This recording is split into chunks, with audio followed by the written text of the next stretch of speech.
Everybody, Brandon Hayes with the Next Up Show. And this is the cream. 20, I went over to China for a kung fu versus boxing match.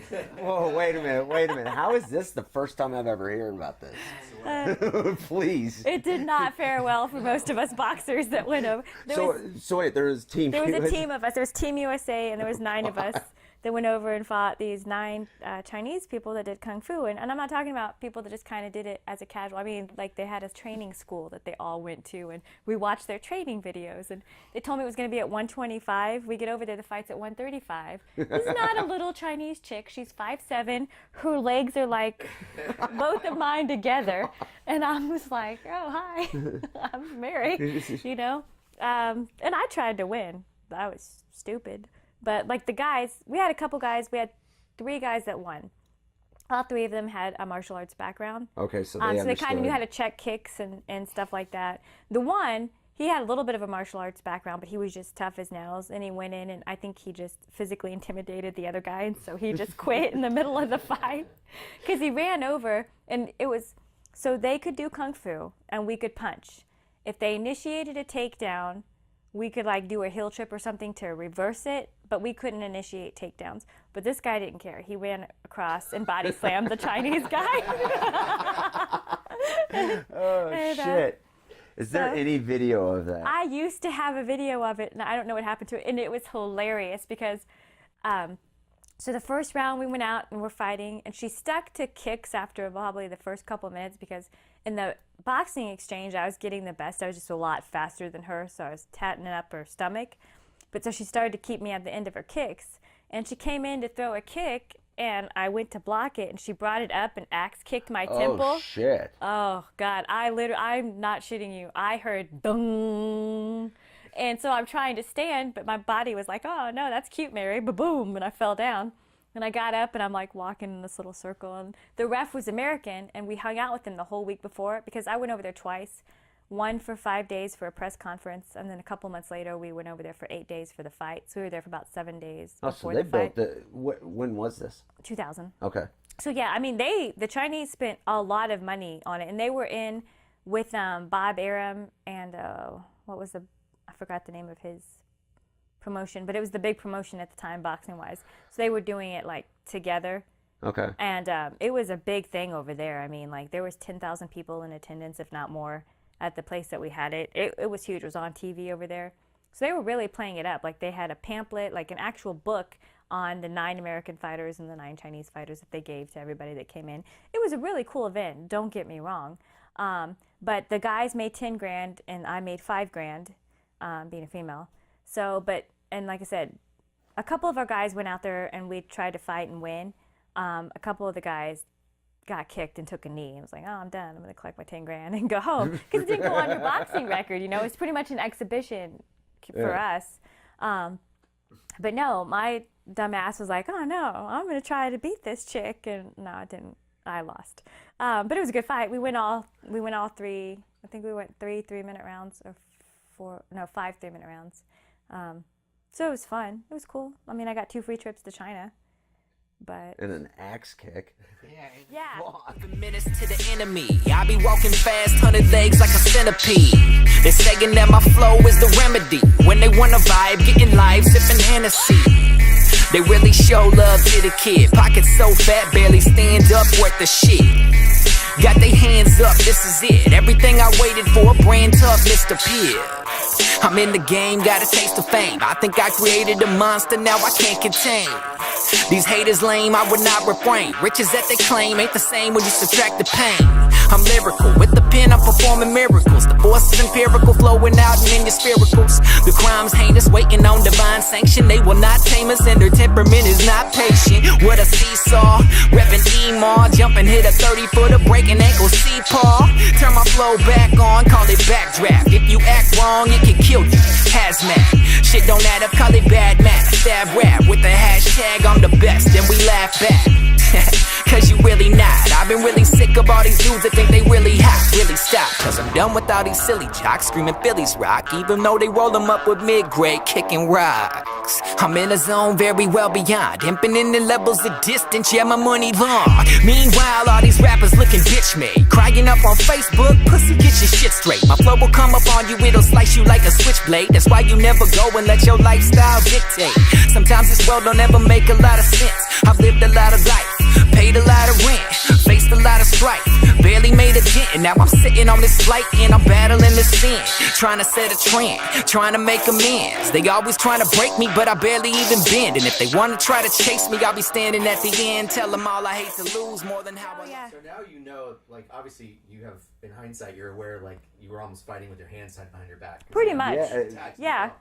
But at the time, were you like, fuck this Chinese shit? Like, were you like gung-ho boxing, or were you aware of this kind of... No, like I was aware of what you could do. Like, and we had worked on like doing a heel trip. Like once she did go in for a takedown, and I actually squatted low and then took her leg out so that she ended up going down. Once I kicked her, and I got warned. But So she wouldn't get fucked. off. Like I took her down, and she rolled on top of me, and she wouldn't get off of me. So I was like out kicking her No, like this. Mary, you would never do that. But at that point, I didn't care. I mean, I knew I was most likely not going to win. And like I said, it didn't go on my record either way. But, I mean, and we had practiced blocking. Like, I had bruises all up and down my arms, and I had a few on my legs and stuff, too. But, like, I knew that she was going to kick. But, yeah, I mean, I did kind of go into it, not necessarily gung-ho that my boxing was going to beat her, so much as that, like I said, I just have that when I fight, I don't have, like, a kill instinct by any things like that, but I have a grind where I'm just like, oh, that's cute. You're going to keep hitting and kicking me. Well, fine, because I'm stupid and I'm going to stand right in front of you and keep taking it. So, I mean, and that's just how I fought all the time. So I saw no reason why I was going to go in there and fight any differently than I already knew how to fight. So, yeah. So she dropped me. I got up. And luckily, the bell rang like 10 seconds after that because the American guy was like, Mary, I'm going to stop this fight if you can't walk. And I'm like, no, I'm fine. And he's like, Mary? And I'm like, don't you stop this fight. And he didn't. And I went out and did fine for the rest of the fight. So that was early in the fight? That was the very first round. Oh, yeah. And it was, like I said, it was like right at the end. There was like 10 seconds left after that. So I got lucky. I mean, really, I got lucky. Because if it had been any longer, I don't think I had my shit together. Like, I wobbled back to my corner. So. But you were able to, I mean. But I was aware, yeah, of what happened. And had they stopped it, I would have been pissed, but I would have understood. You know what I mean? So. Well, they got to keep the I mean, it's exhibition. Yeah. They got to keep the safety of the fight. Right. I mean, really, it doesn't matter if it's exhibition, amateur, or pro. It's the safety of the fighter Yeah. and everything. I mean, And like I said, I got 2 free trips to China. The first time I got to go to Beijing, and we showed up that evening. The next morning we went to a press conference. They took us to lunch, and then they paid me just for going over there for that. And then for the next 4 days, they took me all over Beijing. Anywhere we wanted to go, they showed us around. And then we came back, like I said, a few months later for the actual fight. And it was very nice. It was classy. We stayed in a really nice hotel. They took us anywhere you wanted to go. The driving over there is fucking crazy. oh, that, Like, people are going all different directions. A guy got ran over in the middle of the street, and people just kept going over him like he was a speed bump.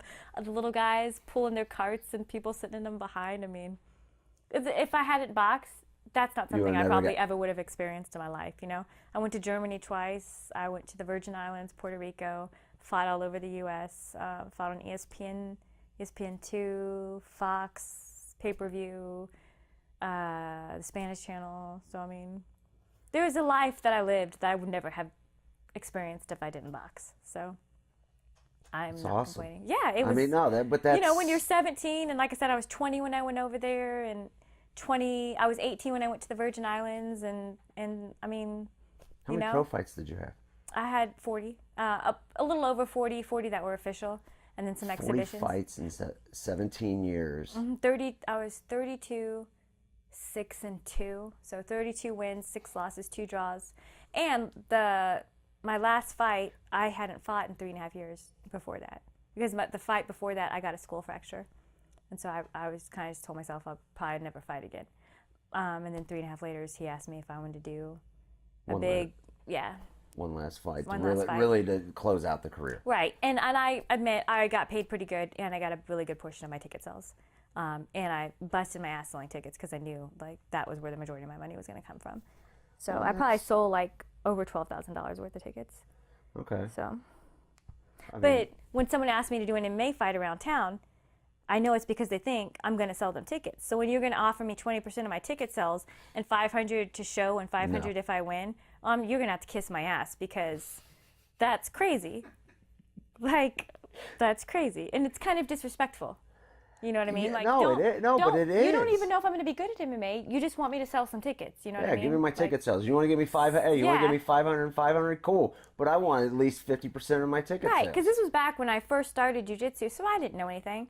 Like, I only did jiu-jitsu. A friend of mine was getting ready to do an MMA fight that I trained with at my gym at Impact. And that's where Rob Kimmons was training at the time. Yeah. And she's like, will you come in and spar with me? I need to get my stand-up good. And I was like, yeah, that sounds fun. I will do that. So I came in and started sparring. And she's like, well, just come do one of our MMA classes. And I was like, That doesn't really look fun to me. Like, because as a boxer, and this is how I've been all my life, I have a bubble. And I don't like it when people get in my bubble. Either you want to kiss me, so we're going to either make out, or you want to fight me. So if you're not going to make out with me, most likely you want to fight me. So don't get in my bubble, please. And so jiu-jitsu and MMA is like the opposite of that. You know what I mean? Like, people are in your bubble all the time. Yeah, they're sweating on you. Yeah, and it just did not look like something I was going to ever enjoy. Yeah. But I ended up doing it, and I started going to, like once a week. I'd spar with her a couple times a week, and then if my schedule allowed it with work, then I would do an MMA class. And it was really fun. And then Eddie started doing jiu-jitsu out there. Yep. And he's like, you should come try one of the gi classes. And I was really like, no, I don't want to. I don't want to wear that heavy-looking gi. Like, that looks horrible. And no, why would you ask me something stupid like that? And then after watching a couple of his classes, because MMA was right after that, I was like, okay, I'll try it. He's like, oh, you want to do a tournament this weekend? And I didn't even have a gi, and I hadn't even really done anything. I go, oh, okay, sure. So I borrowed somebody's gi and did a tournament. But then after that, I was like, oh, this is awesome. But then that's when I was getting ready to have my fight. So I could never really commit to it, to training, because my coach, Brian, who'd been my coach since I was 14, so for 20 years, this is my main coach. I never left him. Was like, don't stop training that. Don't, you don't want to get hurt for your last fight. You're just learning at this standpoint. Yeah. You have I guess it's like when me first learning how boxing, kickboxing, whatever, trying to train for MMA fights. Man, I wouldn't want to be training for like a wrestling tournament or a jiu-jitsu tournament and sit there and be doing that. Right, because yeah. I got my clock cleaned so many times. Oh, yeah. Like, it was, and he was right. Reflection of perfection, view the man on a mission. I've been listening to my old stuff, like I need to get back on my boy, is you dumb or what? If you think I ain't rapping, snapping, every time I get a chance, I be going in cold-blooded, cut your neck like guillotine. Lyrically an understudy for when he got MCs. I can see with empathy where your vision be clearly. S.T.R.A.P from UG, methodical ways, lateral thoughts, intellectual paradox to claim I'm stupid smart. Ooh la la, say la vie, mon ami. That's life, put the wool and then fell to me like who really me? Point him out right now. Who worthy? Durant finna dunk right now.